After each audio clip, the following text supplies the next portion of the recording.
Attorney Lin Wood claims courts are dismissing evidence of election fraud because the judges are compromised or threatened.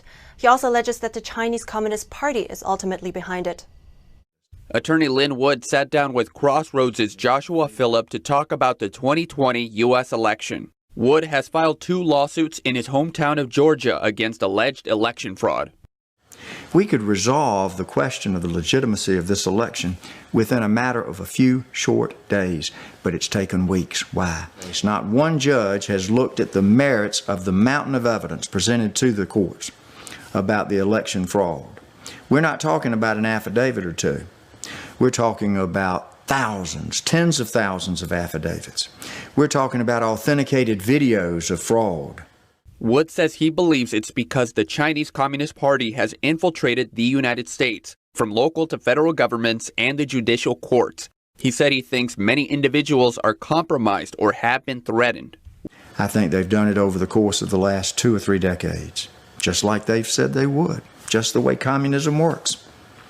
I believe that we have been infiltrated by ideology, by corruption, Chinese money.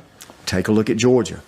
It's overflowing in our state government with people connected to Chinese money, or even by blackmail. These are the tactics of the Communist Party in China.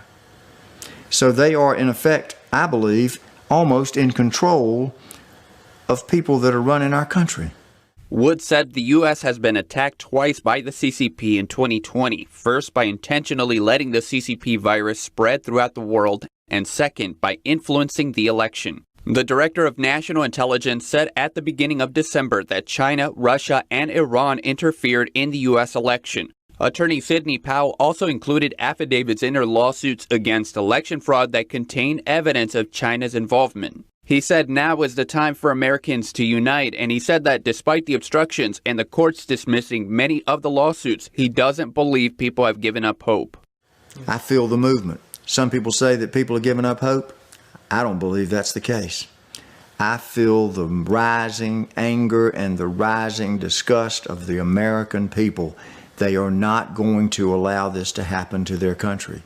Wood said he thinks President Trump needs to seize the voting machines and mail-in ballots in the 7 contested states for examination and appoint a special counsel to investigate. He said if this is done, he thinks people would rally behind him because the spirit of freedom is still strong in the American people, as it was in 1776. That spirit in America still exists in 2020.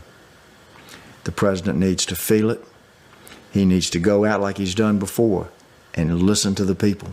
He'll feel their energy. He'll feel their passion. He'll feel their love for freedom. That's what's going to survive. That's never going to be taken away. So I believe that that message of we the people will get through to the people in Congress. Wood said that he believes that God is ultimately in control of the fate of the country, but that people still need to act and stand up for the truth. Reporting by Grace Coulter, NTD News. A new lawsuit is trying to block 5 states' electoral votes from being counted on January 6th because the state legislatures have not met to certify them.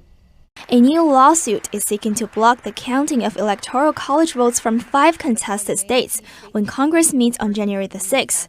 It seeks to prevent Vice President Mike Pence and Congress from counting votes from Arizona, Georgia, Michigan, Pennsylvania, and Wisconsin until their state legislatures are able to meet and certify the votes.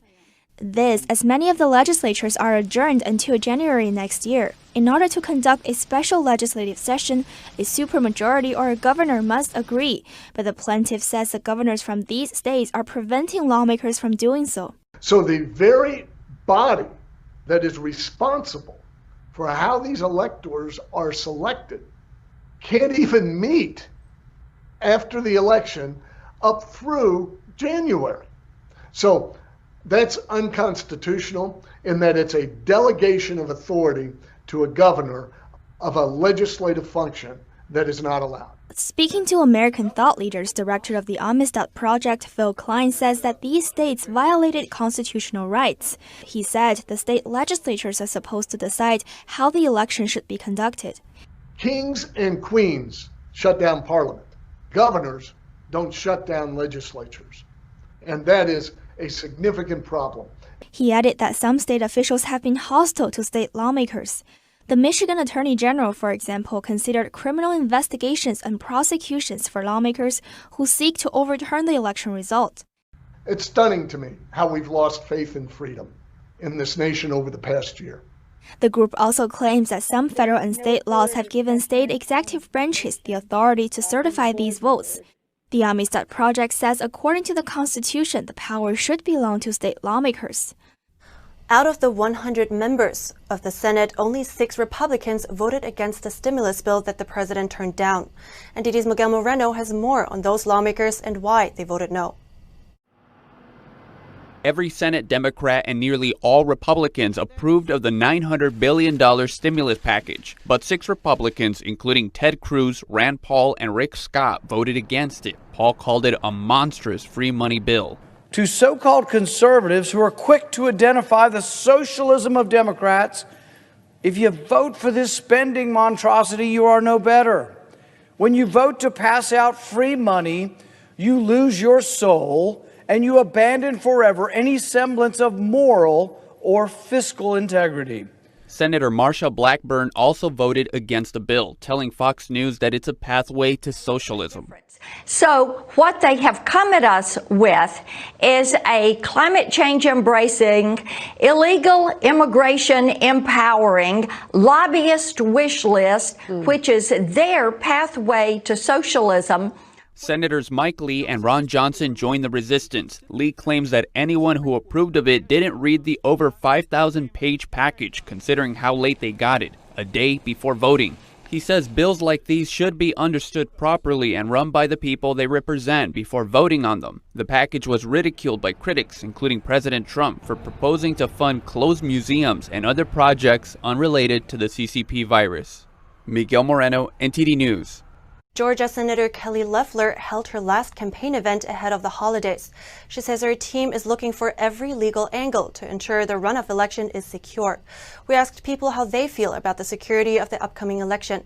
NTD's Melina Weisskopf reports. I'm here in Marietta, Georgia, where Senator Kelly Loeffler just held her last public appearance ahead of the holidays. So she was explaining how Georgia is the firewall to socialist and Marxist ideology. So I pressed her a little bit and asked her on what her stance is on China and the influence that we've seen here in the U.S. and how she plans to put a stop to that if she gets reelected to the Senate. I introduced legislation, my Beat China Act, that would start to move manufacturing back here to America to reduce our reliance on China, but we also have to make sure that we're holding big tech accountable for censorship of conservative speech. I've introduced legislation to do that, and we have to stand up to China. And another question that comes to mind is election integrity. So we know that Senator Loeffler and Senator Perdue have called on the Secretary of State to take stricter measures to ensure signature verification, but that case was dismissed by the court on the basis of standing. So we asked Loeffler if she plans to challenge those results, if she believes that those election results were not secure. Well, we're continuing to fight in the courts to make sure that we have pursued every possible angle to protect the integrity of the January 5th election. And we asked some people here in attendance how they feel about election integrity. One man is a lawyer from Los Angeles, and he was explaining that he actually does trust the court's judgment. But he says that the Trump campaign hasn't provided enough evidence, but he does believe it's his right and his obligation to challenge those lawsuits and also appeal them if he feels like he has more evidence to go forward with. There has been 35, 40 cases filed, and the Democrats make a lot of hay about those cases being dismissed. There's not enough evidence to prove that the Republican case. I get that as a lawyer. But that doesn't mean that there's not evidence that doesn't exist. It means that they don't have the evidence at this point in time. While still others were telling us that they are very concerned about the election integrity here. And one woman actually is a poll register worker over in New Hampshire, and she was explaining that she's always been concerned about the election integrity, but this year it just brought it out even more. And I know this time there has been a lot of what I'll call censorship, of even questioning some tactics that people, I think, around the country are saying, what really happened here? And still another woman explained off the record that she's still concerned about the memory card issue that we saw in the presidential race, where many counties found memory cards that weren't originally uploaded into the systems. She says that's been a question that's been floating around in her mind, and she's wondering why no one is talking about it. So she said that definitely raises some red flags as we approach this runoff election. Reporting in Marietta, Georgia, Melina Weisskopf, NTD News. Could there be a trend in the way elections are allegedly rigged? We examine how allegations of election fraud in the U.S. mirror claims made in South Korea 8 months ago. NTD's Christina Kim brings us the story. South Korea held an election on April 15th. The party of the incumbent president won an unprecedented majority in their National Assembly. Soon after, claims of fraud arose in a few key areas. Some Koreans claim bad actors played a role in rigging their election. We look at 5 ways these claims mirror alleged fraud in the U.S. general election.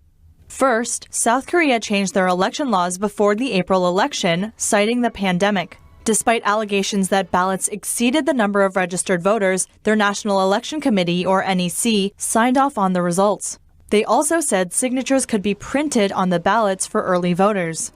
State officials in states like Pennsylvania also changed their election laws right before November 3rd. In Wayne County, Michigan, allegations of unbalanced precincts and mismatched signatures arose, but their officials were threatened and they certified the results. Second, officials in Korea claimed voting machines were not built with Wi-Fi capabilities. During a televised audit of machines, officials claimed the empty plate proved there was no Wi-Fi.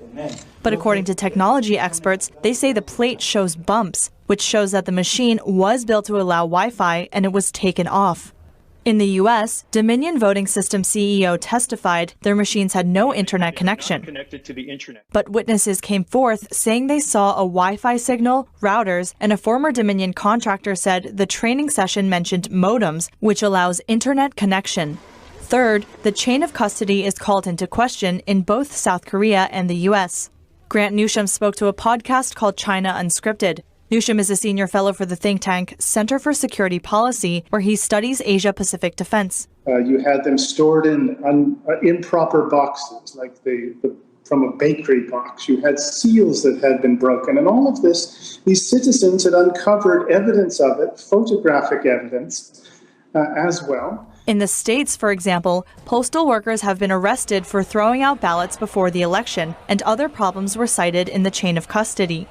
And fourth, the courts have been reluctant to take cases of election fraud.